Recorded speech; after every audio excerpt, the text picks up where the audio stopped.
Hello, and welcome to Live Vedanta, a podcast where we explore simple living and high thinking. Each week, we join Vivek Gupta as he offers insights on bringing the divine into the daily. Vivekji has experienced much of what the world has to offer, whether it is attending an elite business school or traveling to almost 50 countries. However, tired with the inconsistent and incomplete peace associated with these pursuits, he decided to turn his journey within. Over the last decade, Vivekji has shared his observations on the science of independent joy with communities across North America and beyond. How are prayer and self-development connected? What is true prayer?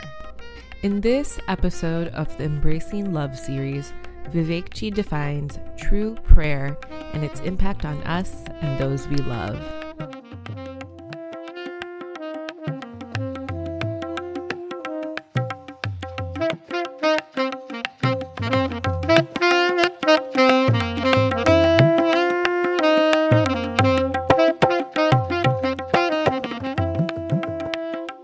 Hariom and greetings from Niagara Falls.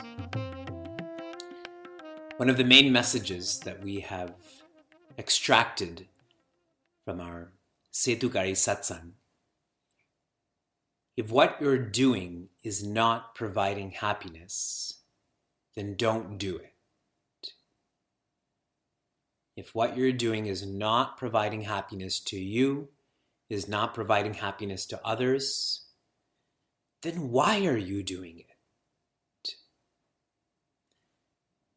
When someone shares that they're lost, they're not physically lost. I feel that's nearly impossible now.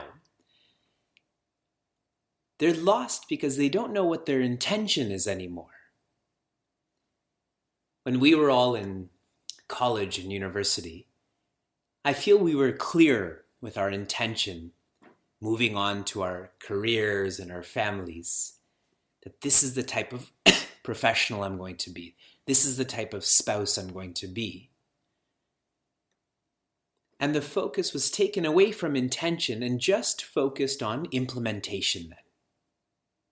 The promotion, the appearance. So much of what we do now is not providing us happiness, is not providing happiness for others. If you interpret this in the strictest way, that is adharma. Dharma is that which is leading me to swadharma. In other words, independent joy. And if what I'm doing is not leading me to independent joy, it is adharma. And we depict Duryodhana as someone who follows adharma, or Ravana. We have to be honest with ourselves also. The text that we're taking up right now, the mirror that we're looking at right now, is entitled Embracing Love. In the 9th article, which is put together by Swami Jyotirmayananda, he says at least 30 minutes a day, one should remember God. At least 30 minutes a day. And one can interpret God as an abstract being, or one can interpret God as one's original parent. On our birthdays, on our achievements, we all think of our parents to a certain extent. We wouldn't be alive without them. We wouldn't have learned what we now know without them. They are still relative, but God is absolute. When we come across people who are ungrateful, it frustrates us, right? If you have a sibling who's disrespecting your parents, it frustrates you. You step in and act as a parent then. That could be us when we don't remember God every day. In the 10th article, which is by Swami Chinmayananda, he shares that love is its own reward. Its own reward. And this is a very simple teaching, quite deep for us though, because we live with a mindset, we live in a society that's totally based on reciprocity. I will do this if I get this. That's how we apply for jobs, right? Right now, the Toronto Raptors and Milwaukee Bucks are playing in the Eastern Conference Finals, and there's so much of conversation about Zion Williams and where Kevin Durant is going to go, and so much of it is based on reciprocity. What kind of deal will I get? What kind of attention will I get? I won't play on a team where I won't get the ball as much. But when someone is engaged in that which is deep, that itself is the reward. Certainly we have to theorize about this. Once we start to experiment with this statement becomes real. And in the 11th article, by Swami Sharananand, and this is Swami Sharananand that we don't know. I've posted a couple of rads from this text and people are hashtagging Badri and hashtagging Chicago. This is a different Swami Sharananand. In this article, what Swami Sharananand says is, for someone to live, for someone to serve and love, a new energy is needed. For people who are trained runners, when it comes to the last mile, kilometer, 400 meters, they start to sprint. And for someone who's not trained, it's amazing. Where did this energy come from? How are they running that fast when they should be slowing down? The same goes with people in their lifestyle. How is it that some people can stay up so late and get up so early and still smile? For us, if we want to embrace love, we have to have a new energy, and that new energy is not physical, it is mental. It is quietude of mind, it is dedication and purpose. A new energy. For all of us, if we don't have a purpose between that 30 to 50-year-old period of our lives, we're just going to get old fast. Yes? But if we have a purpose, we're still going to get old, but we're not going to feel that age hitting us. We now complete this section of the text. We're on the 12th article. The 12th article is entitled True Prayer by Swami Chinmayananda, a very short article. And for anyone who's read it, it's so characteristic of Swami Chinmayananda's writing, where he right off says that what we think of prayer is actually begging. True? Whenever we think of a mandir, whenever we think of an altar, it's rarely about what can I give? It is mostly about what can I get? And that is not prayer. That is literally begging.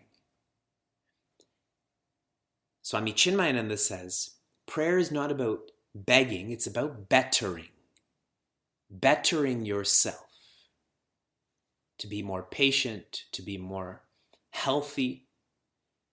So when we pray, and the word he uses is, prayer is an invocation. Now, if you think deeply about this, if one is invoking this, this means one is already this. They just don't know it. Correct? It's like when someone searches for water or searches for oil, and they tap into that water or oil, it's already there. They have finally invoked it to benefit from that water or oil. That's what prayer is. And there's a gauge of whether one is still begging or bettering oneself.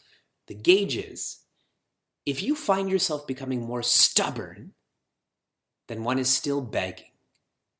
But if you find your willpower growing, you're more disciplined, your intellect is directing the mind more, then you know that you're tuning into that true prayer and not worldly prayer. So think, over the last year, we've been studying for 11 months. Have you become more stubborn or more disciplined?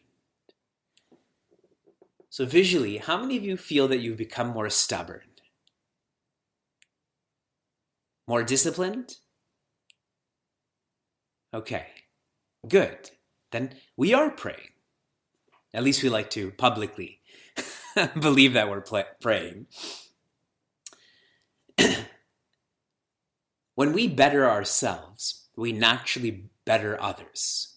And Swami Chinmayananda is highlighting here that one's self-development is really one's societal development. They're deeply interconnected. So if one really wants to help someone, a family member, a friend, the whole society, then one has to better themselves. And this is a lovely message, because if you try to reform a whole society, it's not manageable. But if you focus on your own reformation, it's very manageable then. Because everyone is watching everyone. If I become more polite in how I speak, everyone's watching. They will want to know why. They will want to know how.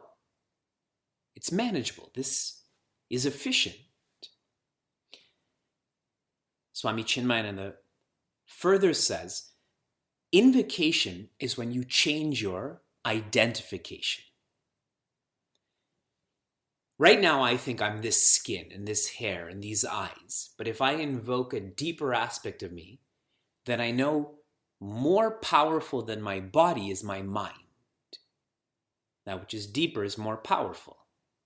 So if I go deeper into myself, I change my identification from feeling I'm just these skin cells. Now I feel I'm these thoughts. And if you can invoke even more, you change your identification from the mind to the spirit. And everyone who's in the meditation and life course, we call this contemplation. That was part of your question. What is contemplation? It is changing one's identification. Swami Chinmayananda is using, what is prayer? Changing one's identification. We have to keep building up this invocation, keep building up our betterment so that this becomes natural and we are established in it. These are the words he uses. And if I can encapsulate all of this in 2 words, it is hasten slowly. Hasten slowly. Every day, try to be 0.01% better. And if you keep doing that, there will be more moments where we're happy than not happy. Right? That's being happy forever. If you're happy in every moment, you'll be happy forever. Keep evolving. If you enjoyed what you heard or want to learn more, share this episode with a friend or find us online at facebook.com/cmniagara. For those on the journey of self-development, Chinmaya Mission Niagara provides a community forum for seekers to listen, reflect, and contemplate. This podcast is produced by the Young Adults of Chinmaya Mission, an international nonprofit working to transform individuals through the knowledge of Vedanta. Until next time, inspire, love, be.